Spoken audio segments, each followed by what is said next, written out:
ভারতের ভয়ে আবারও দিশেহারা পাকিস্তান।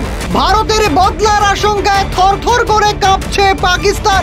চাপে পড়ে একাধিক সিদ্ধান্ত নিতে বাধ্য হলো পাকিস্তান। এবার নিজেদের কিছু অংশের জায়গার আকাশ সীমা ও সীমান্ত সাময়িকভাবে বন্ধ করলো পাকিস্তান। করাচি ও লাহোরের আকাশ সীমার কিছু অংশ মে মাস জুড়ে প্রতিদিন ভোর 4টা থেকে সকাল 8টা পর্যন্ত বন্ধ রাখার সিদ্ধান্ত নিয়েছে পাকিস্তান।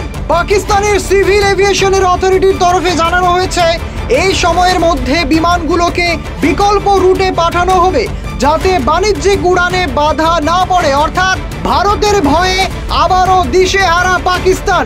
ভারতের বদলার আশঙ্কায় থরথর করে কাঁপছে পাকিস্তান। চাপে পড়ে একাধিক সিদ্ধান্ত নিতে বাধ্য হলো পাকিস্তান। এবার নিজেদের কিছু অংশের জায়গার আকাশ সীমা ও সীমান্ত সাময়িকভাবে বন্ধ করলো পাকিস্তান। করাচি ও লাহোরের আকাশ সীমার কিছু অংশ মে মাস জুড়ে প্রতিদিন ভোর 4টে থেকে সকাল 8টা পর্যন্ত বন্ধ রাখার সিদ্ধান্ত নিয়েছে পাকিস্তান। পাকিস্তানের সিভিল এভিয়েশনের অথরিটি তরফে জানানো হয়েছে এই সময়ের মধ্যে বিমানগুলোকে বিকল্প রুটে পাঠানো হবে যাতে বাণিজ্যিক উড়ানে বাধা না পড়ে। এদিকে ভারত সরকারের নির্দেশে সমস্ত স্বল্প মেয়াদী ভিসাধারী পাকিস্তানি নাগরিককে দেশ ত্যাগ করতে বলা হয়েছে। এর জেরে বৃহস্পতিবার সম্পূর্ণভাবে বন্ধ করে দেওয়া হয় আটারি ওয়াঘা সীমান্ত। এক সপ্তাহে 911 জন পাকিস্তানি ভারতে থেকে নিজ দেশে ফিরেছেন।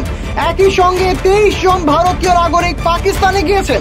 ভারতের এই কড়া জবাবের ভয়ে রীতিমতো থরথর করে কাঁপছে পাকিস্তান, যার জেরে একের পর এক সিদ্ধান্ত নিতে বাধ্য হচ্ছেন পাক প্রধানমন্ত্রী শেহবাজ শরীফ।